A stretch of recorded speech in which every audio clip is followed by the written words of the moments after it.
Ang ating pong paksang talata ngayong umagang ito ay ating pong matatagpuan sa unang Juan, kabanatang 2, talatang 29. Kung alam ninyong si Kristo ay masunurin sa kalooban ng Diyos, dapat din ninyong malaman na ang bawat sumusunod sa kalooban ng Diyos ay anak ng Diyos. Kung alam ninyong si Kristo ay masunurin sa kalooban ng Diyos, dapat din ninyong malaman na ang bawat sumusunod sa kalooban ng Diyos ay anak ng Diyos. Purihin ng Panginoon mula po sa unang Juan, kabanatang 2, talatang 29. Purihin ng ating Diyos. Amen. Ang atin pong pananampalataya, mga kapatid, ay hindi lang isang pagsasama-sama sa isang relihiyon. Ang pananampalataya po ay nangangahulugan ng buong pusong pagsunod sa Diyos. Pag sinabi natin sumasampalataya ako sa Panginoong Kristo, it means pagsunod. Tayo po talaga ay handang sumunod. Sa amin po sa pamilya, lagi po pong ini-instill sa aking mga anak. Ang mahalaga sa akin ay pagsunod. Hindi ko kailangan ang maraming achievements. Hindi ko kailangan ang anumang karunungan. Kailangan ko sa kanila ay yung kanilang pagsunod. And I believe, yun din ang nais ng ating Panginoon sa atin. When we come to know the Lord Jesus Christ, ang isang taong tumatanggap sa Kanya, nagsisimulang magsuko ng kanyang buhay at nagsisimulang magbigay ng pagtatalaga at kapangakuan na mula sa araw na iyon ay susunod na siya sa Panginoon. Yun po yung diwa ng ating pananampalataya. At dito po sa ating paksang talata, ang binabanggit po dito ni Juan sa kanya sulat. Sabi niya, kung alam ninyong si Kristo ay masunurin sa kalooban ng Diyos, dapat din ninyong malaman na ang bawat sumusunod sa kalooban ng Diyos ay anak ng Diyos. Bilang mananampalataya, mga kapatid, Christian life is not just a religion. It is Christ-likeness. Pag sinabi natin Christian tayo, ang ating goal is for us to become like Christ sa ating galaw, sa ating pananalita, sa ating ginagawa, sa atin pong iniisip at nararamdaman.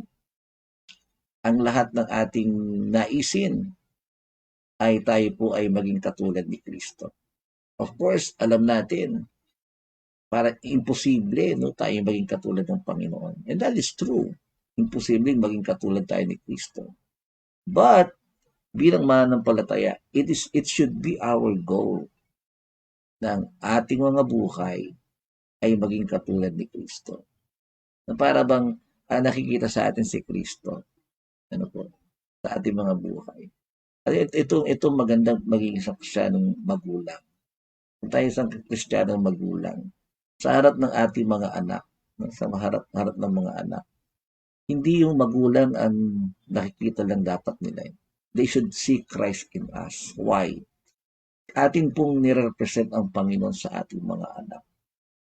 And if we tell them na tayo tagasunod ni Kristo, ang dapat nakikita sa atin ay ang Kristo ng ating buhay. Ibig sabihin they should see Christ sa ating galaw, sa ating kilos, saan mang ginagawa natin bilang mananampalataya. Of course, the problem is, yun nga po, yung problema natin. How we portray Jesus sa buhay po natin. How we apply Jesus in our lives. Kaya, ito yung natin, ito po yung atin pong sinisikap na magawa. Dahil sabi ng Biblia, kung alam ninyo si Kristo ay masunod sa kalooban ng Diyos. Sabi kung pupuntahan po natin ito, alam natin ang ginawa ni Jesus Christ, diba? Sa Philippians chapter 2, siya po ay Diyos, pero iniwan niya ang kanyang pagka-Diyos. Hinubad niya yung kanyang pagka-Diyos. Binaba niya ang kanyang sarili, namuhay na isang tao, ano po, at namuhay na isang alipin, at hindi pa yun, yung kanyang pamumuhay sa alipin hanggang kamatayan sa krus, naging masunurin siya, sabi ng Pilipos chapter 2. Ibig sabihin talagang ang ating Panginoon sa Kristo ay nagpakita ng pagiging masunurin sa kalooban ng Diyos. Na po. Dahil alam niya that He was sent, di ba?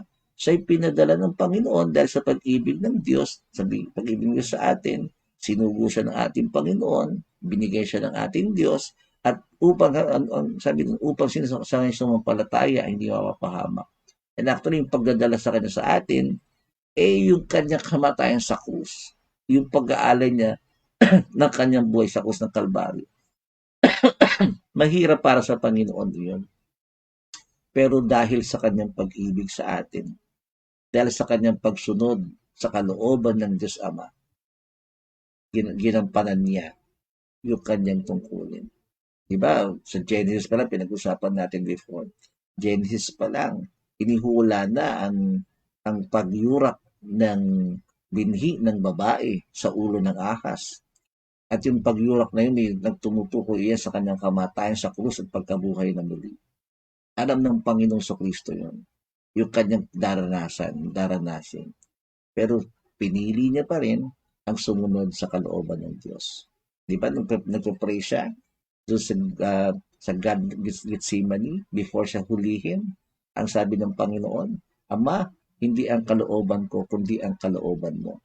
Talagang buong pagsunod ang ipinakita ng ating Panginoong Kristo. And if we really are followers of the Lord Jesus Christ, kung si Kristo na anak ng Diyos, si Kristo na makapangyarihan, si Kristo na Diyos, Panginoon, ay sumunod sa Diyos Ama, sa kalooban ng ating Diyos. Mga kapatid, sino ba tayo para hindi sumunod sa Kanya, di ba? Sino pa tayo para hindi sabihin, ayokong sumunod sa Diyos? Sa halip, malinaw siya sabi ng Biblia, dapat din tayo nating malaman na ang sumusunod sa kalooban ng Diyos ay anak ng Diyos. Ano ibig sabihin nito? Pruweba mo yan, kapatid, na ikaw nga ay anak ng Diyos.